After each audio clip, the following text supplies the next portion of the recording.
Todd Rogers. I'm the principal at Steele Accelerated High School. And we just officially are becoming an early college high school.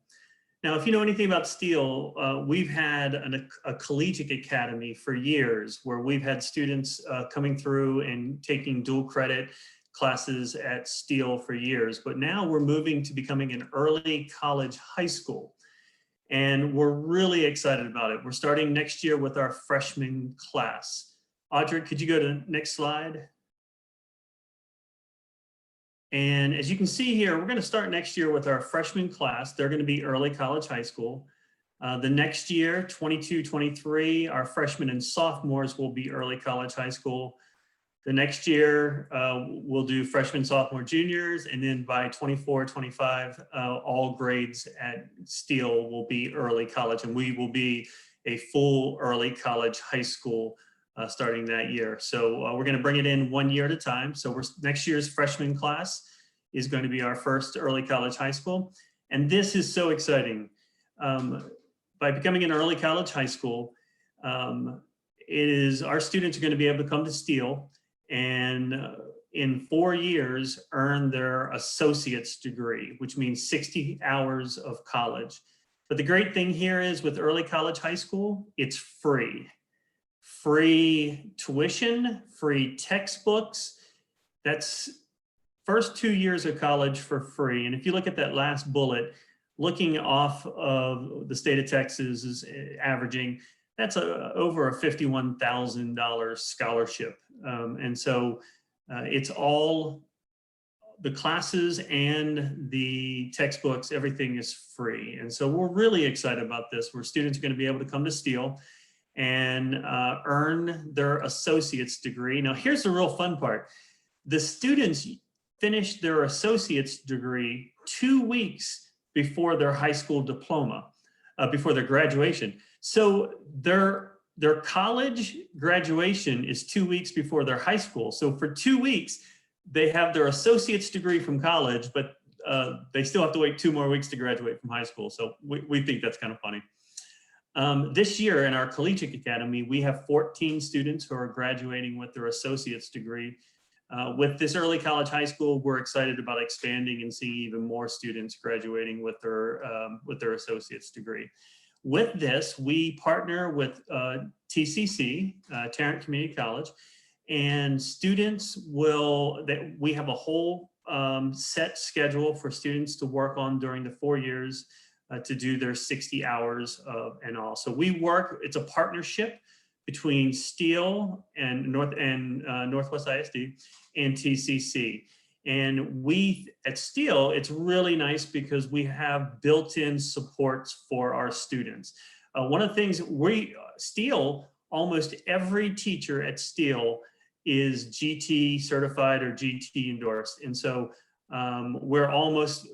we think here really soon, every single teacher will have that. And so we're really excited about that. We have safeguards in place that really help students learn to be a college student.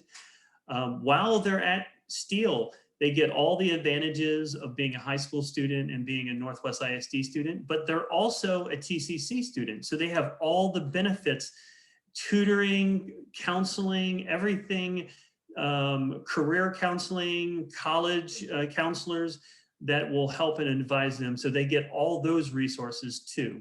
And so it's an amazing program that we're really excited about starting, where our students have the opportunity to get their associate's degrees. You know, when the students, we're talking about the right students and the right program for the right reasons. And so we're starting this current year's 8th graders. They'll be freshmen next year. You know, we're looking for students who are excited to be, they're going to be a college student right away. Their first semester in high school, they take their first college class.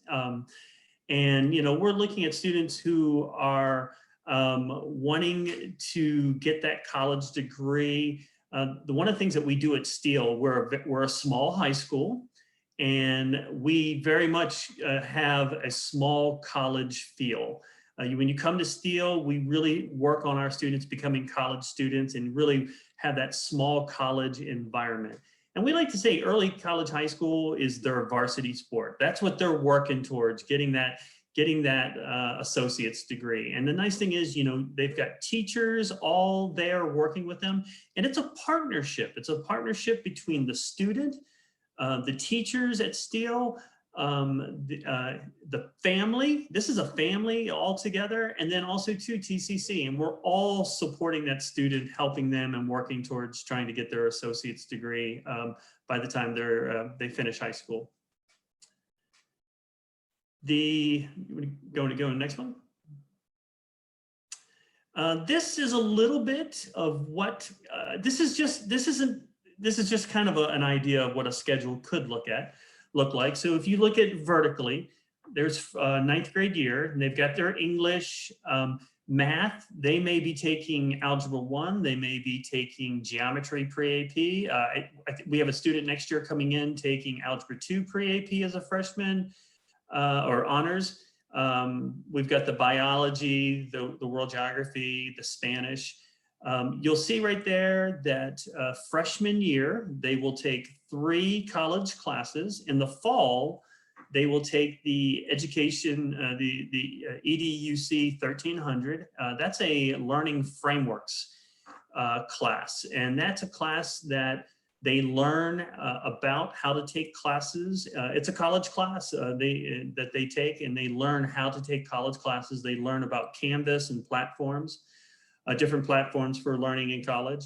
That year, they'll take their PE college credit, their speech college credit. So freshman year, they could have 7 college credits that freshman year.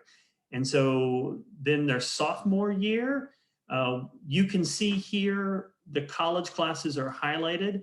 Now, in the state of Texas, we have something called the Core 42. And all the public universities in the state of Texas recognize that there are 42 core hours. And if you're core complete, every school takes those as being core complete. So if you look at the dual credit classes that are in blue, those are the classes that are part of the Core 42. Then the other classes are the classes that go towards their associate's degree, so they're 60 hours. And so all of that together combines up to 60 hours for them working on and getting their associate's degree. So you can see here, it slowly progresses, and then junior and senior year, that's when they're taking a few extra. They're taking 4 different college classes each year, and then they will finish up there for their associate's degree.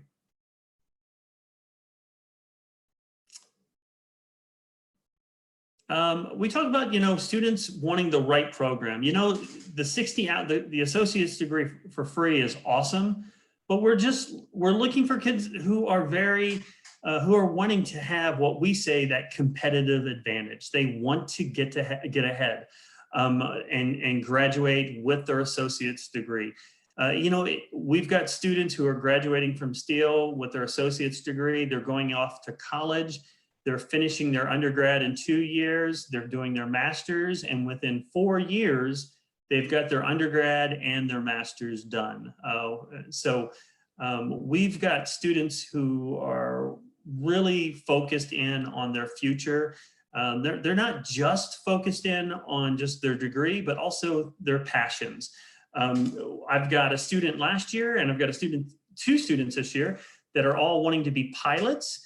They are working on their associate's degree, and they're working on at a local one of the local airports, working on getting their pilot's license. And then they're going to go off to college and study and go into to be a pilot.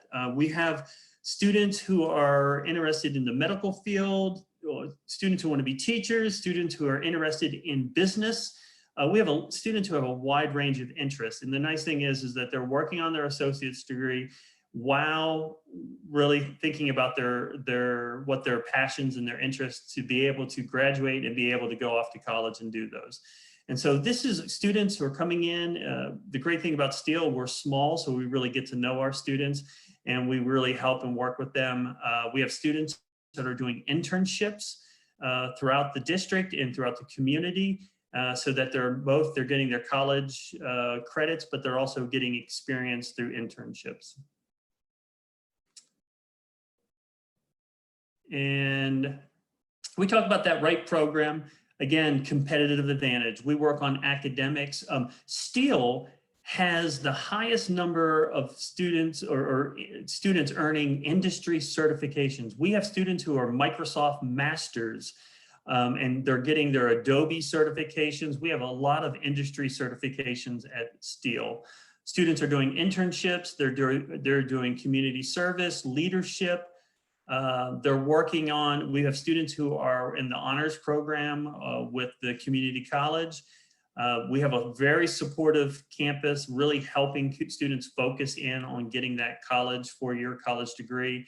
And then, the nice thing with that tuition free, really making college an option for kids, really helping and supporting them make it an option. And then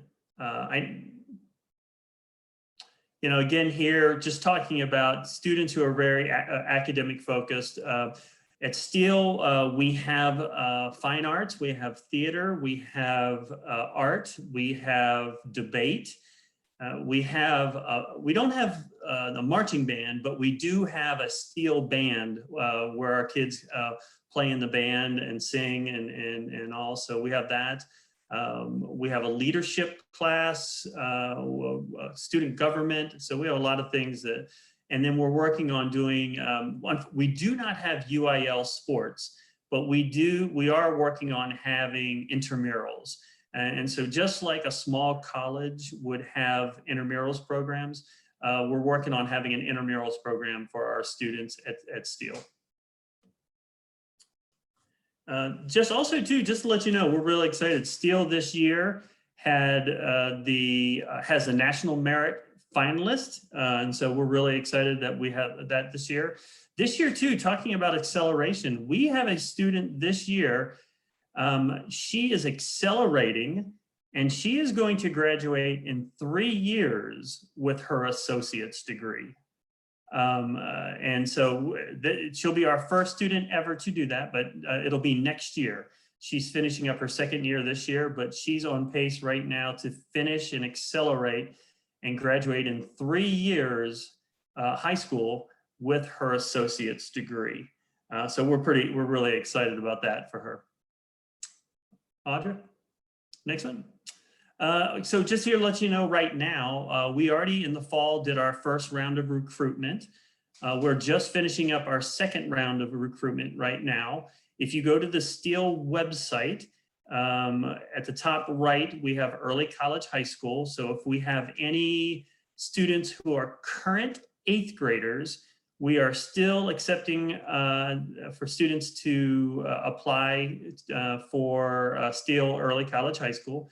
So you can go to our Steele High School website in the top right, in the right corner. There's a link and it'll take you to where you can apply for next year.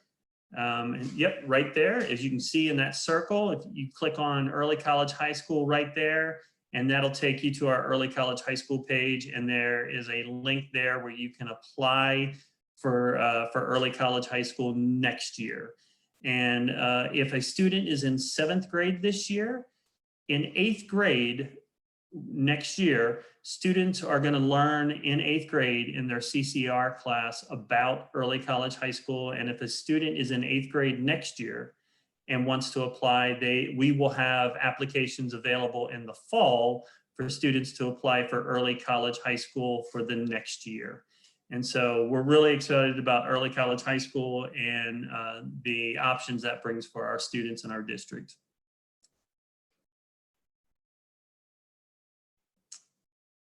And just some communication here. Our students, once they get accepted to Early College High School, we have all the supports in place. Students will apply to TCC and become a TCC college student. Once they do that, then students in college have to take what's called a TSI. It's an English and a math test. And so we have that all paid for and we take care of that.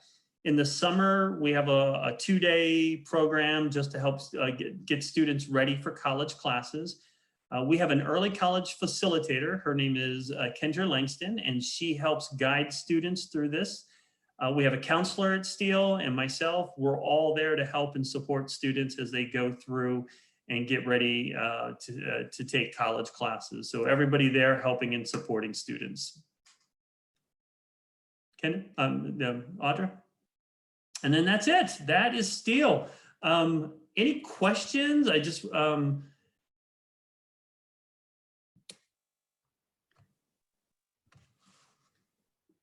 know there were a couple of questions in the chat about sports, Todd. Just to clarify, tell us a little bit, I guess maybe tell us a little bit just about extracurriculars in general. Absolutely. So at Steele, like I said, we don't have UIL sports at Steele. It's so funny. Every Friday is we have our Fun Day Friday, and our students compete against each other in different volleyball, different sports, and things like that. We're starting intramurals next year, so our students can compete against each other and have some fun times during with intramurals. We have a strong fine arts program where students can compete in fine arts and art, theater, and then also in debate. We just started with debate at Steele. And so we have a lot of things at Steele for students to get involved and be a part. Small school, we have homecoming week. And the great thing about homecoming, we even have a football game at Steele. And it's grade levels, and it's a tournament, and and the grade levels compete against each other in a tournament one night. And so our kids all get to participate in that or be there cheering everybody on. And so we even have a homecoming week. And we have a prom, and the great thing is we're small, so all students at Steele get to go to prom. And so it's very much like a family. You see freshmen and seniors all working together, seniors guiding and helping freshmen and sophomores and on. So it's wonderful. The first year, next year, for early college high school, we're going to accept around 70 students for next year. But our goal ultimately is to work up to 100 students in early college high school each year. So our goal is for about 100 students a year, so that will ultimately grow to 400, maybe 500, but around 400 students total in the whole school. Well, thank you, everybody. If you have any questions, contact me at Steele. If you ever have any questions, I'm here to help and answer those.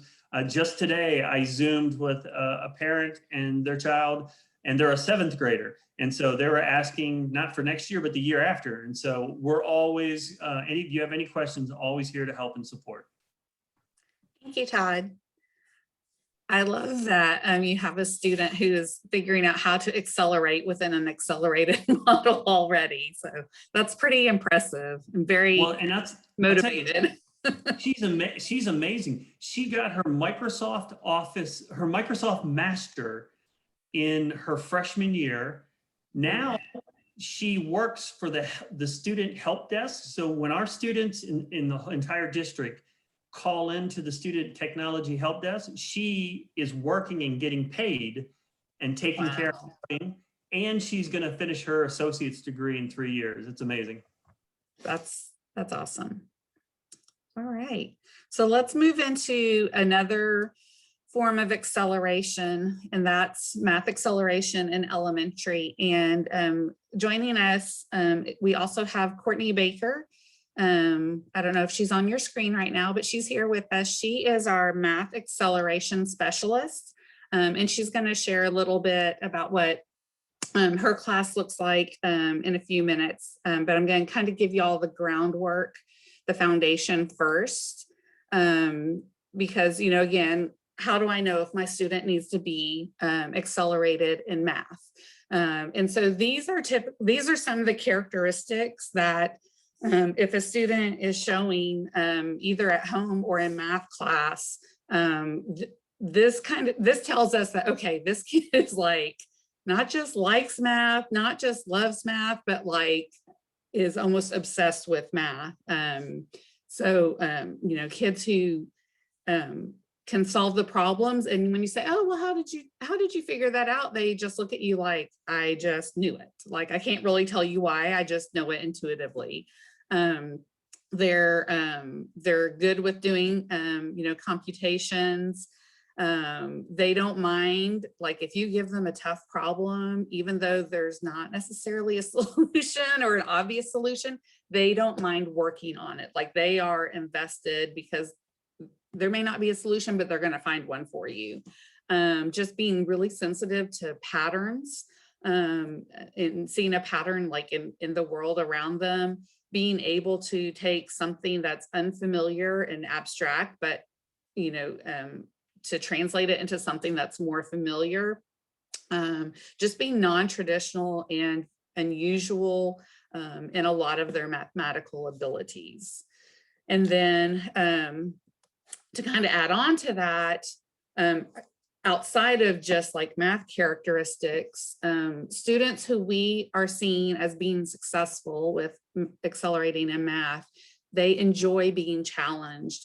When we first started this program 5 years ago, once the kids were in accelerated math, I would go around and talk with them because I was like, okay, you know, are we doing the right thing? Do we have this figured out? And I would talk to the kids, and I would always ask them, and it was fifth graders that I spent most of my time with, you know, so they're taking a middle school class. I would always ask them, so are you glad you made this decision to accelerate? And they all would tell me yes. And so I would say, okay, well, tell me why. And they said, well, for the first time, I feel like I'm really being challenged. And they were really honest. You know, it's hard and sometimes it's really tough. But I feel like I'm learning more because I'm really having to work for it. And they told me time and time again, you know, there's so many times where like I kind of already know, so I don't feel like I'm being challenged. So it goes back to what I talked about at the beginning, is we want all of our students to be appropriately challenged because that's how they learn and grow. And sometimes to be appropriately challenged, you know, it might mean that we need to accelerate. It might mean that, you know, maybe not acceleration is the answer, but maybe we need to work with the classroom teacher on, you know, differentiating and providing a little bit more challenge. But sometimes some of our kids, you know, need that acceleration. They're just ready to move on. Kids have to be comfortable working with someone who's older than them, because, you know, they'll be in a math class, you know, with someone who could really almost be 2 years older, depends, you know, on when birthdays fall. They need to be able to, you know, adapt to change and to be able to leave their classroom and not worry about what they're leaving behind, because they're going to be in another classroom for 90 minutes. And they have to know how to advocate for themselves. And if they don't know, then they have to be willing to learn. And that, I would say, is probably one of the greatest things that we've seen with kids who accelerate is, you know, maybe they're a little hesitant and shy asking for help at first, but by the end of the year, they know exactly like what they need to do to get help. They know how to advocate, they know how to talk to their teacher. And so that's, you know, that's a great life skill. And then, you know, strong academic behaviors, including that organization and time management. And the last one, and I mentioned this earlier, is your student has to want to accelerate.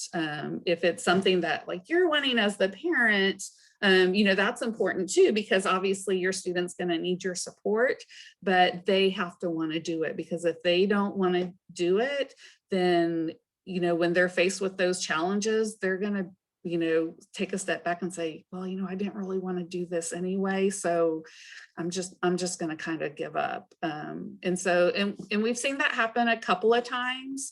You know, for the most part, the kids who are accelerating do want to be there, but every once in a while, we see a student who maybe really wasn't their number one choice, and they end up struggling a little bit, not just academically, but socially and emotionally as well. So just really make sure that it's something that everyone in the family is good with.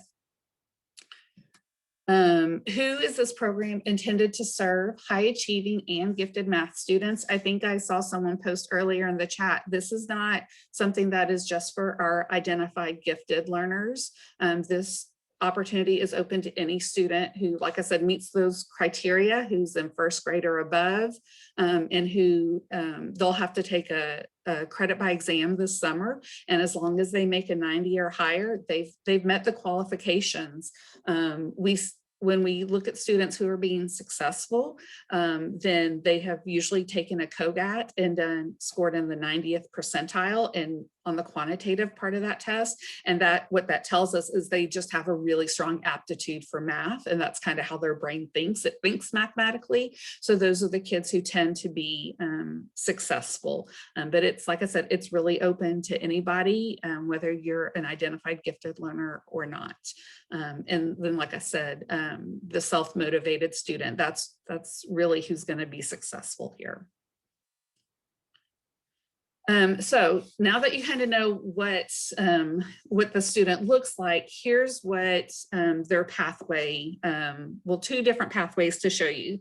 One is we want to make sure you know what STAR testing they're going to be asked to do. So this chart gives you a little bit of that information. STAR testing starts in 3rd grade, but if your student accelerates early on, they won't take a STAR test until they are actually enrolled in 3rd grade, but taking 4th grade math, because the student has to be enrolled in the grade level, not just accelerated in one subject. So a 3rd grader is really learning the 4th grade standards. So they're going to take the 4th grade STAR. Our 4th graders, they're learning the 5th grade standards. So they're going to take the 5th grade STAR. So that means like our 5th graders this year, they're taking the compacted math, which is a combination of 6th and 7th grade texts. So they're going to take the 6th grade STAR. And you can see as you look, you're probably thinking, oh, Audrey, you made a typo. 8th grade STAR is there twice. Well, no, I'm sorry to say I did not make a typo.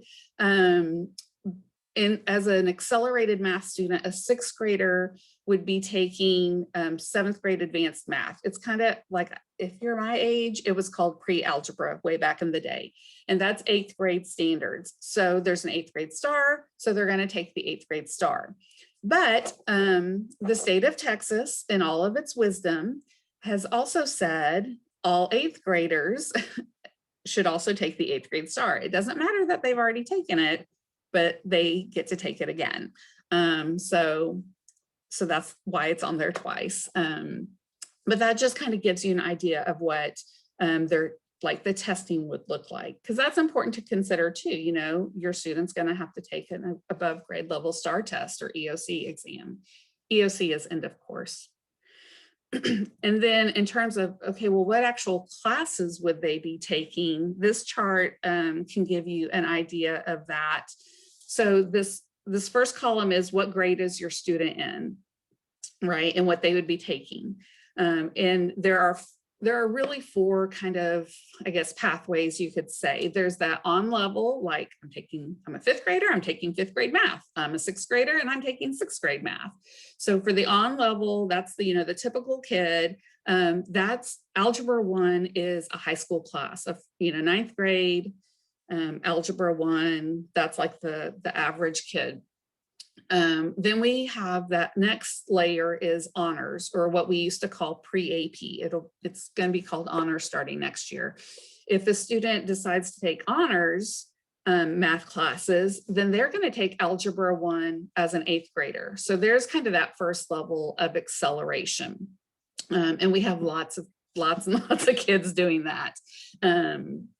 But sometimes, and I think this is why you're here, a lot of students need to accelerate really even before we get to middle school. And so we can accelerate them in elementary now. And when we do that, they actually end up taking this 6th, 7th grade compacted advanced math class as a 5th grader, which is going to put them on the pathway to take that first high school credit class in 7th grade. So you can kind of see the progression of where algebra ends up depending on the pathway, which means they're going to take geometry as an 8th grader. So this student is actually going to leave middle school with 2 high school math credits already. And then they'll move into algebra 2, pre-calculus, and then there are 2 AP calculus classes, kind of a part 1 and a part 2. We also offer AP statistics. And what we're looking at, we don't have students quite at this level yet, at this grade level yet, but we're looking at partnering with a college or university to have some independent study for kids who need something their 12th grade year. So still in the works because we've got a few years until we have kids who need that. But that's what an acceleration pathway would look like. Oops, I'm sorry, I didn't mean to do that quite yet. We do have the opportunity for double acceleration, and this is, like, I would say probably about 1% of the population needs acceleration. An even smaller percentage of that needs double acceleration. And that's just the student who is above and beyond. That's the kid that sometimes you see on the news, right? About, graduating from high school, at the age of 15 or something like that. This kid is just the exceptional math student. And to show you the small numbers, in the district right now, we have, I think it's 4 elementary students who are double accelerated. So out of all the thousands of children, 4 are double accelerated. And they would really follow the same pathway. They're going to get to calculus a year early. Then the other thing that I always like to make sure parents know about this is TAMS, which is the Texas Academy of Math and Science, and it's through the University of North Texas. So we're super lucky it's in our backyard. And basically, like, it hurts my heart to say this because we would lose your students, but I feel that some of our accelerated and double accelerated students will probably leave us after their freshman year and go up to UNT and enroll in TAMS, because when you're in TAMS, it is math and science all day at the college level, just like you're immersed in it. This really would have been a perfect program for someone like Sheldon Cooper. If you're a fan of the Big Bang Theory, he would have thrived at a place like TAMS. And so that's something that is even an option. Like I said, it means withdrawing from Northwest, which I don't want you to do, but sometimes that's what's best for your kid. And so that's an option for some of your students. Okay, so that is a whole lot of information I threw at you guys. So I want to pause for a minute and see. I know there's been things in the chat, and I don't know if they've been addressed or not. Courtney, can you help me out? Like, is there something I need to go back and clarify or answer? There were a couple of really good questions about acceleration versus academies. So I don't know if you guys could talk about that, what that looks like in the middle school or high school when they start planning their future out. And then there was a question about MAP testing. But beyond that, I think we're good. Okay, so I guess the question is, like, if my student accelerates, how does that fit into, like, if they also want to go to the STEM Academy, right? Or biomedical or whatever. So yeah, it fits right in. In fact, our first group of students who we really started accelerating, they are 8th graders this year. And it was a very small group, I think maybe 10 or 12 students. And I would not be surprised if we see a lot of the accelerated kids apply for the STEM Academy at Northwest. Not necessarily all of them, but I think quite a few will, because obviously math is like a passion of theirs. And so it really, they'll just, like those kids next year, if they're in the STEM Academy, they'll be in Algebra 2. Well, they'll be in Algebra 2 with probably more like sophomores who are also in the STEM Academy. So I don't know that it will impact them a whole lot. They should still be able to do like their pathway. I am, I'm just learning about early college because like Mr. Rogers said, it's new for us. So my wheels are kind of turning like, okay, how will this acceleration merge with early college? For example, if one of our students who's accelerated decides to do early college next year, well, that student will already have gotten, at least 2 high school credits. So how does that fit in? So that's on my list of things to talk to Todd about and say, oh, we might need a plan for some kids, Mr. Rogers. Well, and I tell you, the nice thing about Steele being so small is we're able, and usually we know about those students a year or 2 ahead of time, where we can start looking at, and then we're already partnering with TCC, so we can look at, we can communicate with TCC and see how we can help. Yeah. And then what was the question, Courtney, about MAP testing? So I think someone was just asking whether they were, if students were given the test at their accelerated level or at their grade level. That's a really good question. And correct me if I'm wrong, but like Courtney, when you gave the test to your 5th graders, you gave them the one that's appropriate for the grade they're enrolled in, correct? That is correct. Yeah. And it was good data because the MAP testing, while it is at their enrolled grade level, I can still go in and see that they are performing above grade level. I can see which standards they need to work on that are 6th and 7th grade skills, even though it is for the grade band is a 2 to 5 grade band. So it still gives me good valid data. It shows me how they are in comparison to their grade level peers, which is still good information to have.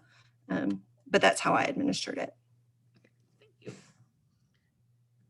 So what does math acceleration in elementary look like? Well, if your student is in 1st through 4th grade, it's super easy. They just, when it's time for math, they stand up, walk out of the room and walk, down the hall or to the other side of the building into that, grade level that they're supposed to be doing math, and they check in with their teacher and they sit down and they have, their 90 minutes of math.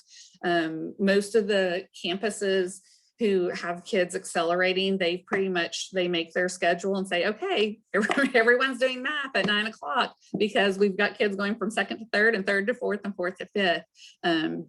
So that's what it looks like for the 1st through 4th graders. For 5th grade, it looks a little different. And that's why Mrs. Baker is here, because she is our math acceleration specialist. This is the 2nd year we've had this position, and it has been just amazing. And what I told some other parents a while back is, when the pandemic hit last year and we were talking about remote learning and online learning and all that, I was like, well, I know one teacher who has got it down, and that's Courtney Baker, because this is how she teaches her students. So she has all of the 5th graders who are accelerated taking that middle school math class, and we have them from all across the district. And so she teaches them that middle school content through the beauty of Zoom and all these other great tech tools. And that's really why I could tell you what she does, but she is really the one who makes the magic happen. So I'm going to let her really kind of talk about what her class looks like, because I will say this is a really important piece to know when you're making this decision, because at some point, even if your student's a 1st grader right now, at some point they'll be in this learning environment with Mrs. Baker. All right. Well, let me first just start off by saying that I love that I get the opportunity to work with kids all over the district. That's a really cool perk of my job, is getting to see pockets of brilliance all over the place.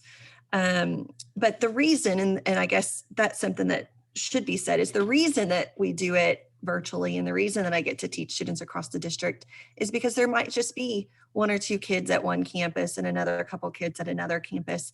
And because they're 5th graders taking that 6th, 7th compacted class, there's not anybody at their school that can teach the course. And so that's why they all kind of connect with me. And so what you're looking at on your screen is kind of the behind the scenes of what it looks like to be a member of my class. And so you can see on one screen, I'm projecting like the work for the day. That's where, I'll be writing on the screen and kind of doing the math. That's kind of like my whiteboard if I was physically there with students. I have another screen where I'm looking at their faces.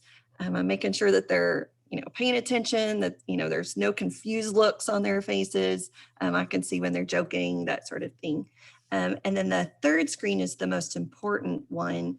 And that is where I can see their work in real time.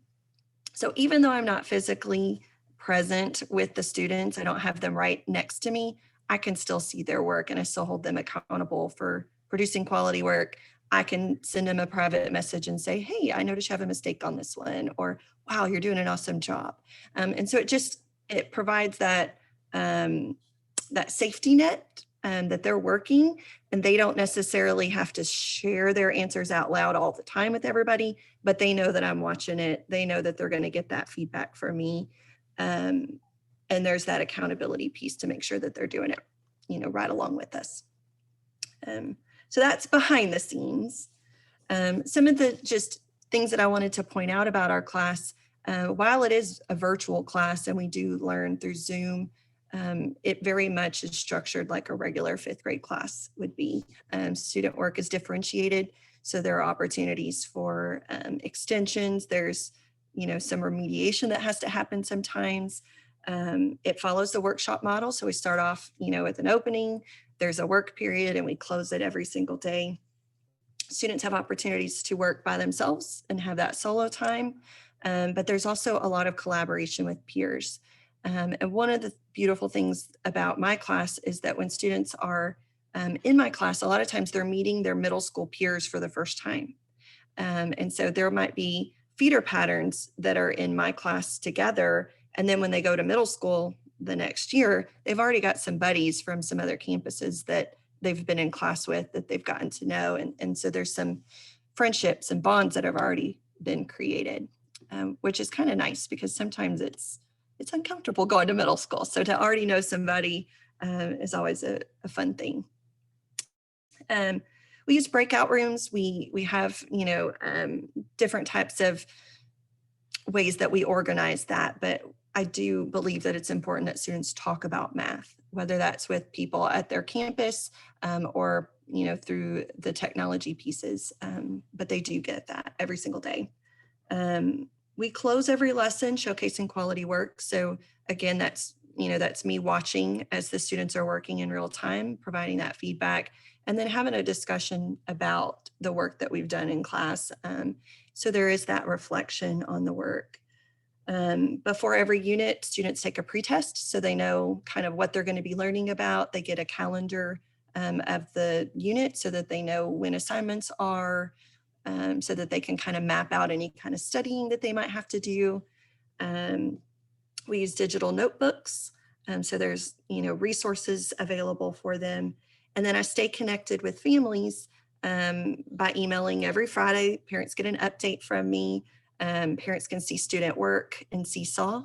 So even if this child is at school, the work will be printed and scanned over, and then they can still see, the digital copy of the student work, which I think is important, to refer back to.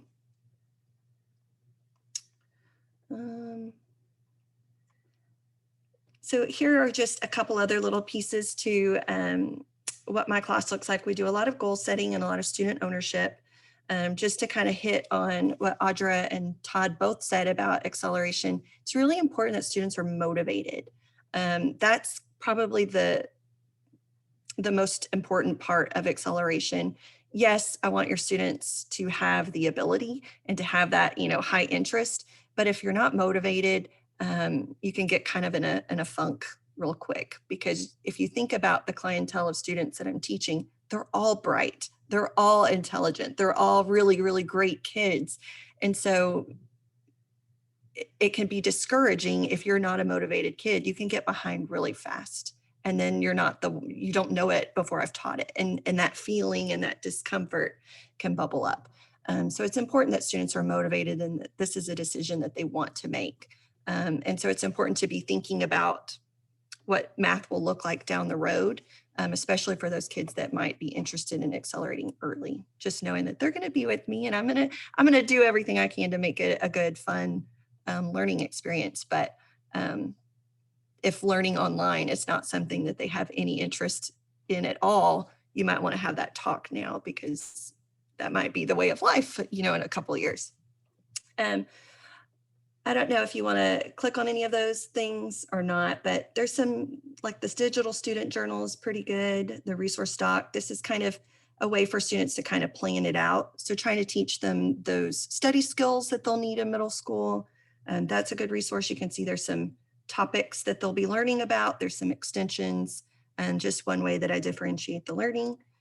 And then if you want to click the digital student journal, this is something that I've started this year with students starting the year at home and trying to manage, a journal or some place to hold all of their learning in. Is we've got these digital journals.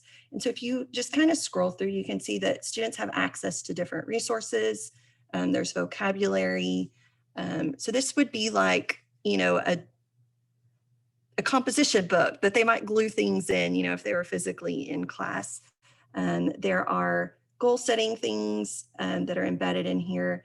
And then each of those little tabs across the top are daily lessons. And so you can, if you click on one of the little bubbles across the top, you can see kind of the topic that we were learning about. So this was a screenshot from a student's lesson that day.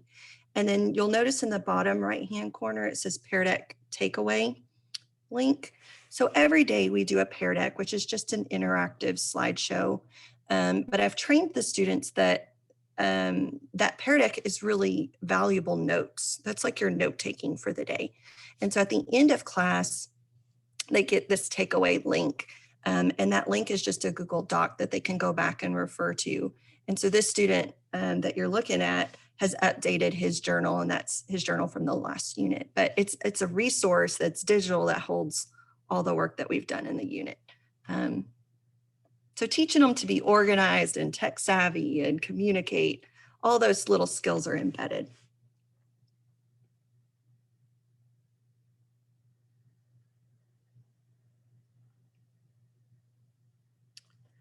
So just some of the expectations for students in my class, but also just in general for math acceleration. We want students to be reflecting on their work. We want them to think about, did I understand the content today or not?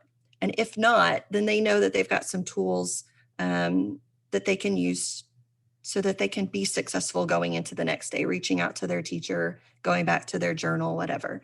They need to learn how to check and send email. I mean, that's just a way to communicate, and learn how to advocate for themselves, asking questions either out loud in the class or through a private message or through email, and just kind of staying on top of it. It goes back to that motivation and that, desire to be successful. And then because these are elementary age students, I think it's important, that there is that connection piece with parents and families, just making sure that we're all on the same page. Obviously, we want the students to be advocates for themselves, but this is something that they have to learn how to do. And so having parents, just be informed of what it looks like in our class, checking out grades and staying on top of those kinds of things is helpful, just to kind of help students learn and grow in that area, so that when they do go to middle school, they've got those behaviors established.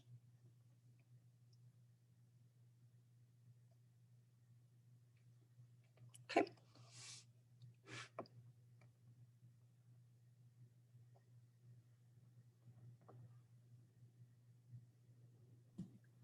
Couldn't find my microphone to unmute myself. So the big question now that I think you guys are wondering, okay, so what is the process? How do I know if my student can accelerate, right? So thinking about all those characteristics, thinking about what it's going to look like, not just next year, but long term. we really would encourage you to, first of all, reach out on your campus to your students, like current math teacher or the GT specialist, the counselor, and just kind of, hey, I'm thinking about doing this, having my, child do this. Do you see any issues? Are you seeing what we're seeing? Like, do you think this is a good, thing to try? And then, yay, you guys have attended a meeting to kind of get the details, and then you'll register through our research and assessment department. And I believe that the registration will open up tomorrow, and this link will take you to their website. So when you go to their website, you're going to be signing up for the June testing. And like I said, so tomorrow, there should be a live link here tomorrow. I would give it till the end of the day. You'll have until May 17th. So you have, almost 2 months to just kind of think through, do we want to do this? You sign up for a day. It'll be at Steele, so you can check out and see where the early college is. Unless you test on a Saturday, then you'll be at the admin building. And so they take a test, and this test, it's really testing so let's say it's a second grader we're talking about. They're going to take the 3rd grade CBE test, and it will cover all of the 3rd grade standards. And we send it off to get scored. That's the hard part, because you'll probably have to wait about 3 weeks. And if your student scores 90 or higher, then they can accelerate. They've met the criteria, and the 90 just really ensures us that, okay, maybe there's a couple of gaps, but really this kid knows all the content that they're going to be skipping. Because, the last thing we want to do is accelerate a kid, and then he's got like way more gaps than what we thought. So we're looking for a 90. And once the results come in, then the research and assessment department will communicate that to campuses and to parents. And then let me go back to this page. The hard part too is, you get the results back and it's July and campuses are closed and no one's on duty. But they'll have that information. And once like principals are back in the building in July, then they'll get together their acceleration committee, and they'll go over the results, and reach out and say, hey, can you come in and talk about this? And because at that point, you still haven't made, your student could make a 90, and you step back and you say, you know what, maybe it's not the right time for our child to accelerate. They can, but it's not the right time. So that meeting is just kind of that last time to come together and say, okay, here's the results. Here's what we know about acceleration, and yes, we want to do it, or you know what, no, we don't want to do it. And so then we work with our technology department and get your kids enrolled in the math class for that above grade level. And then we kind of go from there. But that's the process. Courtney, can you think of anything, or any of the specialists who are on the call, can you think of anything that I left out about the process? I think someone, and it always usually comes up, what kind of preparation do we need to do? And honestly, it really is meant to be without instruction. So really, if you're looking at, are they going to even be successful in the test? Talking to your child's teacher would be a good start. If your child is identified as gifted, and, talking to their GT teacher would be good information to do as well. And Audra, if you have anything else to add to that, but I know that that's usually something that comes up. Yeah, I think that's a really important point. The way the state of Texas writes the laws about acceleration is they use the term without prior instruction. And that's just simply to ensure that your child really has the content and is not having to work so hard that it's not enjoyable. if that makes sense. So now that's not to say, you know, maybe do a little studying. I saw someone just posted in the chat that the student took the grade level star. And so kind of doing that as a practice, that, you know, that would be a good gauge to see if your student can do an above grade level star without any practice. You know, they're probably on the right track, but if they're struggling through that test, then acceleration probably isn't a good, you know, a good option for them at that point in time.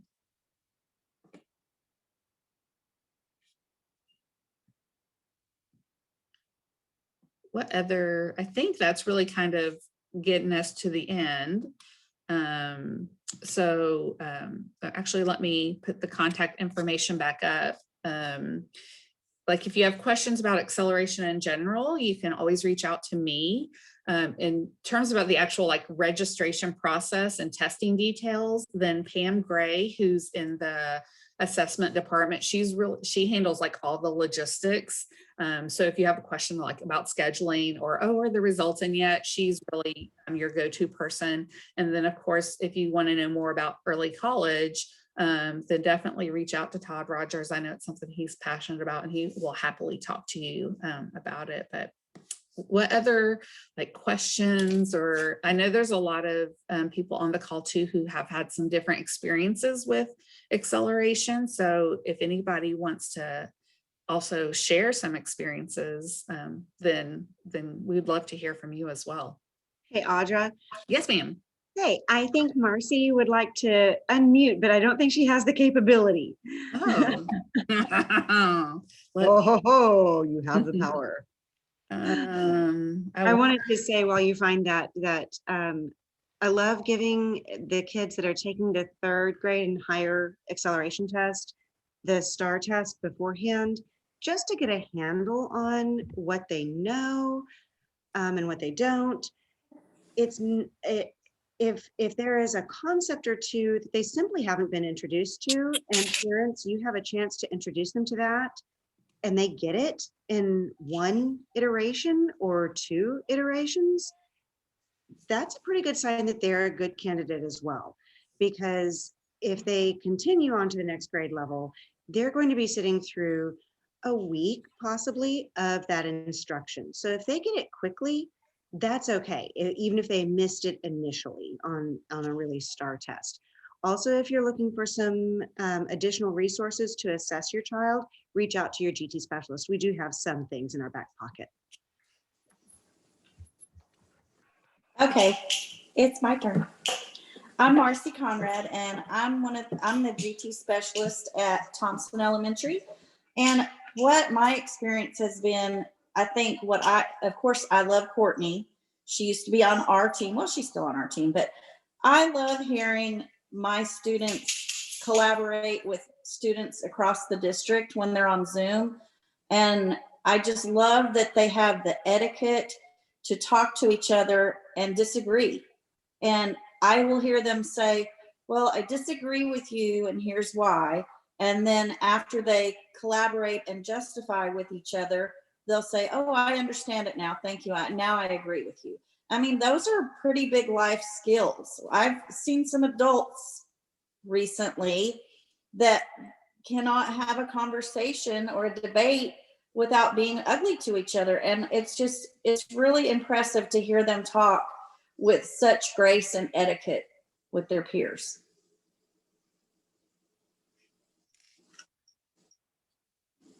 Thank you, Marcy.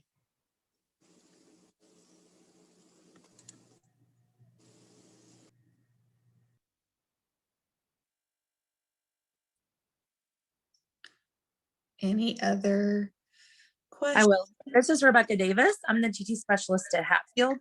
And I put this in the chat, but I wanted to make sure everybody was aware.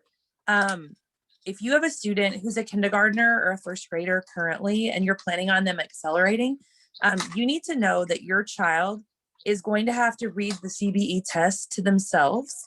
They're not going to have that read aloud to them. In class, all of their exams and all of their tests are read aloud to them. But on the CBE, it's pretty lengthy. And so they have to have a pretty good reading level. There are questions on there that are word problems. So just keep that in mind if you have a young student. who's doing that. It's just there are places on there where it says like raise your hand and ask the teacher to read it, but they have like, so if you talk to them before they go, tell them, hey, if it says read the, ask the teacher to read it to you, then make sure you maybe encourage your child to do that. That's my advice. So students can start accelerating in math once they've completed kindergarten. So if you have a kindergartner this year and you're thinking, oh, my kid is like this passionate math kid that they're talking about, then you can sign them up, for the CBE for this summer. And the CBE, we will offer it twice, in June and in July. The June or the July registration won't open up until we're done with the June testing. That just helps like prevent any confusion. And what I would encourage like you to do is if your student takes it in June and comes back and maybe it's like in the 70s or the 80s, to me, that's like within spitting distance, right? That your student could take the test again in July. And if and that would help, for any future decisions. And the other thing that we are working on is we don't necessarily get like a copy of the test back with how your student did, but we communicate that to campuses. So, if your student, let's say they made a 75, like the campus will know, and we ask, okay, please make sure the math teacher for next year knows that this kiddo took a CBE and got a 75, which is still pretty good. So we want that teacher to say, okay, well, this kid didn't quite have it to accelerate, but she needs to do something else from because he already knows quite a bit of the content. One thing that I wanted to point out, I think it came up in the chat at some point. Once your child accelerates, they're accelerated. I mean, albeit in case, we determine that it's not the best fit or whatever. So the thing to consider is that, if you are accelerating your first grader into second grade math, then when they are a second grader, they'll be in third grade. As a third grader, they'll be in fourth grade. So it's kind of a done deal, assuming that it's the best fit. So there's not an additional placement test or things like that that are having to be done every single year. It's just that one time, determination of whether acceleration is going to work out. So that's something to consider too. It might be that right now you're feeling like, this might be a good fit, but let's see how it, goes. And you can always try it again the following year. I will say too, kind of going back to when I was saying about like, you can take it in June and take it in July. So again, usually it's about 3 weeks. We partner with Texas Tech. They provide the test. And so we have to send it off to them to score. And then we have to wait to get back. And, everyone else in the state is testing. But if you get that second score back, and you are, you want to advocate for your child, reach out to your specialist and say, hey, like my kid made a 75 the first time, he made an 85 the next time, are there any options? What will the plan be going forward? So reach out to your campus just to kind of like talk about what next steps might be. Because it might be that, there are some things that the campus can do or some things that we can look at.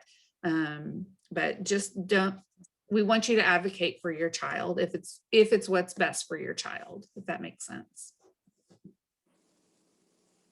One other thing I wanted to also mention was many gifted students or high achieving students are perfectionists or have those tendencies. And I have noticed in my experience that some kids, the kids that are testing for this, usually the things come easy for them. And so you have to consider sometimes they're not going to make straight A's, or sometimes they're not going to bring home 100s or 99s. And so that kind of has to be good with them.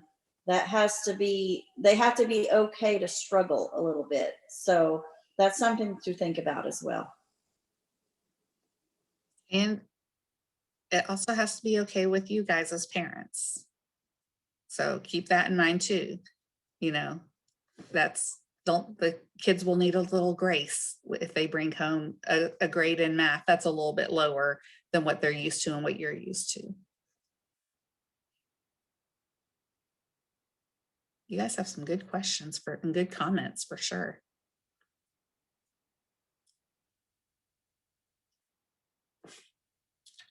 Anything else?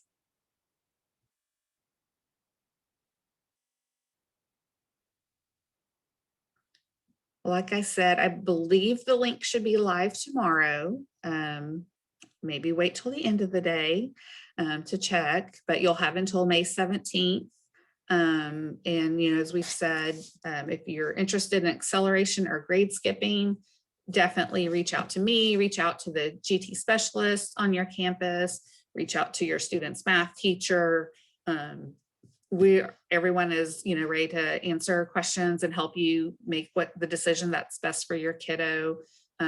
Early college, you know, I think we have a lot of elementary parents on here, but it's I feel like y'all kind of have the upper hand at this point because not everyone knows about early college yet. So definitely be knocking on Todd's door to learn more. I'm really excited to see how early college goes. I think it's going to be a great thing for our kids. I keep thinking, man, if I could have had that associates when I started college, that would have been nice.